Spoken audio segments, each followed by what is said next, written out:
وہ گروپ یہ طے کرتا ہے میں جو کرنے جا رہا ہوں اس میں تمہارا اور اس میں فلاں کا اتنی مرتبہ ریفرنس آئے گا۔ اگر یونیورسٹی کے 1,500 اساتذہ نے 3,000 پرچے لکھے ہیں، کتنے فیصد میتھمیٹکس اور فزکس کے ہیں، کتنے اس کے باہر ہیں؟ آپ کی آنکھیں کھل جائیں گی۔ بعض جگہوں پر خلا زیادہ ہے، بعض جگہ پہ کم ہے۔ کیا اس پہ ریسرچ ہوئی؟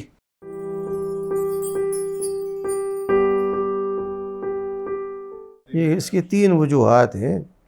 پہلی تو یہ کہ ہمارے ہاں جو ریسرچ ہے وہ بڑی حد تک تھیوری اورینٹڈ ہے۔ پاکستان کی 250 یونیورسٹیوں کا جائزہ لے کے دیکھیے تو آپ کو معلوم ہوگا کہ جو یونیورسٹیاں کیو ایس رینکنگ کے اندر، وہ ٹائمز ہو یا کیو ایس ہو یا کوئی بھی ہو، 500 یا اس کے آس پاس یا اس سے کچھ کم پائی جاتی ہیں، اور ان میں 30% حصہ جو ہے کیو ایس رینکنگ کے اندر ریسرچ کا ہے۔ اس ریسرچ کے اندر کیو اے یو ہو، پنجاب یونیورسٹی ہو، ایگریکلچر یونیورسٹی ہو، کوئی بھی ہو، وہ یہ سرکاری یونیورسٹیاں ہیں، پرائیویٹ یونیورسٹیاں ہوں، اس میں آپ جائیے مائکرو ریسرچ کے اوپر اور یہ دیکھیے اگر یونیورسٹی کے 1,500 اساتذہ نے، 2,000 اساتذہ نے 3,000 پرچے لکھے ہیں یا 1,000 پرچے لکھے ہیں، کتنے فیصد میتھمیٹکس اور فزکس کے ہیں، کتنے اس کے باہر ہیں؟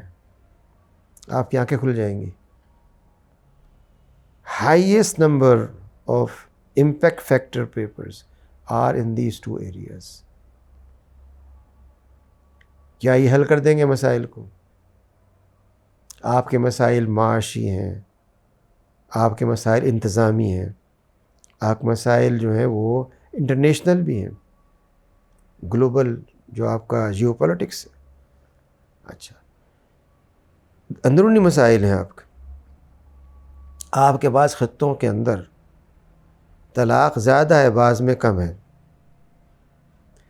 پنجاب، ساؤتھ پنجاب میں سب سے زیادہ ہے، اس کے مقابلے سرحد میں کم ہے۔ بعض جگہوں پر خلا زیادہ ہے، بعض جگہ پہ کم ہے۔ یہ میں بات کر رہا ہوں اس بنا پہ جو اسٹیٹس موجود ہیں اعداد شمار کی بنیاد پہ۔ کیا اس پہ ریسرچ ہوئی؟ اس کے کیا فیکٹرز ہیں؟ سوشل ہے، دینی ہے، یہ جو سماجی ہیں، برادریاں ہیں، جو اور یا جو یہ ویمن لب ہے، اس کی بنا پر ہے، کس بنا پر ہے؟ یعنی جس کا مطلب یہ ہے کہ جو social, economic, political, ethical issues ایک ملک کے ہیں، یہ جو امپیکٹ فیکٹر مضامین ہیں، کتنے اس میں اس کا حل کر رہے ہیں، ایڈریس کر رہے ہیں؟ جس کا مطلب یہ ہوا کہ یا تو لکھنے والا یہ سمجھتا ہے کہ میں اے پی ہوں، ایسوسیٹ بننا ہے، اس کے لیے مجھے اتنا نمبر چاہیے ہے، یہ میں کس نہ کس کر دوں۔ وہ خود نہیں کر سکتا، وہ گروپ بناتا ہے۔ گروپ کے اندر ہر ایک کا مفاد ہے، وہاں آنیسٹی نہیں ہے۔ جس نے کام کیا ہے 70% ممکن ہے کہ وہ نمبر 4 کے اوپر آئے، کیونکہ گروپ کے اندر جو بقیہ افراد ہیں ان میں سے جو فرسٹ 2 اور 3 ہیں they are professors or senior people, so they insist my name should be there. اسی کا نام آنیسٹی ہے، فیئرنیس ہے۔ یہ پاکستان کا معاملہ نہیں ہے۔ this is happening in America, in Europe, everywhere. جس کا مطلب یہ ہوا کہ یہ تنہا معیار نہیں ہو سکتا۔ نمبر 2، جو آپ کا سوال ہے بہت لمبا اس کا سلسلہ ہے، بات مختصر نہیں ہو سکتی۔ اگر کوئی شخص ایسے کر رہا ہے فرانس میں یا امریکہ میں یا کہیں اور، وہ ریسرچ کیوں کر رہا ہے؟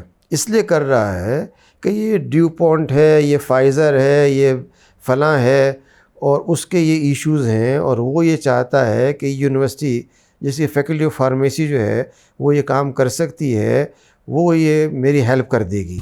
وہ یہ کہتا ہے کہ جی یہ اتنے $1 ملین میں آپ کو دیتا ہوں، آپ انگیج کریں۔ وہ انگیج کرتے ہیں۔ That means industrial link.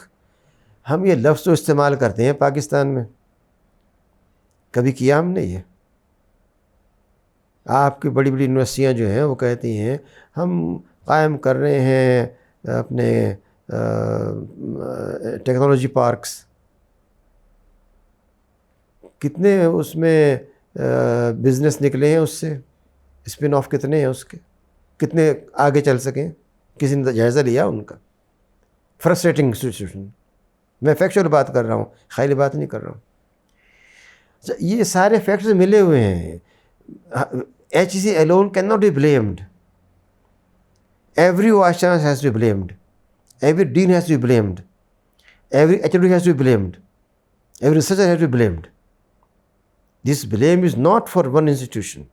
Researcher بھی، ایچ او ڈی بھی، ڈین بھی، وائس چانسلر بھی اور ایچ ای سی بھی، یہ سب جب تک بیٹھ کر کے آنیسٹلی یہ نہ دیکھے کہ ہم نے کہاں کہاں غلطیاں کی ہیں.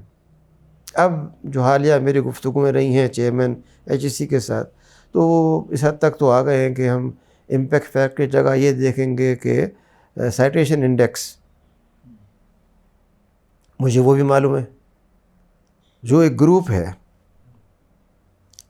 وہ گروپ یہ طے کرتا ہے کہ میں جو کرنے جا رہا ہوں اس میں تمہارا اور اس میں فلاں کا اتنی مرتبہ ریفرنس آئے گا. یہ آنیسٹی ہے. اگر ان ایڈورٹلی آ رہا ہے، I don't mind, but I know and on this papers have been publish in America جو ہو رہا ہے. اچھا، جس کا مطلب یہ ہے کہ جو باٹم پوائنٹ ہوگا وہ کیا ہوگا؟ وہ جب تک آپ ایک ایسا انسان نہ پیدا کریں جو آنیسٹ ہو، جسے احساس ہو کہ سب ٹک جو وہ کر رہا ہے یہ اچھے نہیں ہیں، چاہے اس کا فائدہ ہو رہا ہو اس کو. میں بڑی عاجزی سے یہ کہہ سکتا ہوں کہ جو کچھ میں نے آج تک لکھا ہے اس کے اندر نہ مجھے کوئی ریسرچ فیلو میں نے ہائر کیا، نہ میں نے کسی اے پی کو یا لیکچرر سے یہ کہا کہ میاں تمہارا پروموشن ہو جائے گا، یہ ذرا مواد جمع کر کے لے آؤ، پروف ریڈنگ کر دو، یہ کوٹیشن دیکھ دو. Whatever has been done is by مائی سیلف. پروف ریڈنگ کتاب کی میری ہو، حوالے ہوں، ان کو ڈبل چیک کرنا ہو، جو کرنا ہو. اور میں سمجھتا ہوں اگر تعلیمی ذمہ داریوں کے ساتھ، گھر کی ذمہ داریوں کے ساتھ میں یہ کر سکتا ہوں تو ایک عام انسان کر سکتا ہے. یہ کوئی معجزہ نہیں جو میں کر رہا ہوں. It all depends how you plan your time. اگر آپ فجر سے رات تک جو وقت اللہ نے دیا ہے اس کو پراپرلی پلان کرتے ہیں تو بے شمار کام کر سکتے ہیں. اور آپ جتنا کام کریں گے اتنی آپ میں انرجی آئے گی. یہ خیال بے بنیاد ہے کہ آدمی کو 7 گھنٹے آرام کرنا چاہیے، 4 گھنٹے جم میں صرف کرنے چاہیے، اور کم از کم 1 گھنٹہ واک کرنا چاہیے، جب وہ ایک پروڈکٹیو اور صحت مند انسان بنے گا. نہ اللہ کے رسول نے ایسا کیا، نہ اور انبیاء نے ایسا کیا، اور ان کا ہر لمحہ پروڈکٹیو تھا. وہ انہوں نے افراد پیدا کیے، حالات تبدیل کیے، سب کچھ کیا. تو اگر کوئی چاہتا ہو کام کرنا ہو، اللہ تعالیٰ سے امداد مانگتا رہے، طلب کرتا رہے، تو ایسا نہیں یہ کام نہیں ہو سکتا. We have best people, best brain, best talent, اور ضرورت اس بات کی ہے کہ ان کو پراپر گائیڈ کیا جائے، انکریج کیا جائے، انہیں مواقع فراہم کیے جائیں، اور وہ آگے بڑھیں گے اور کام کریں گے.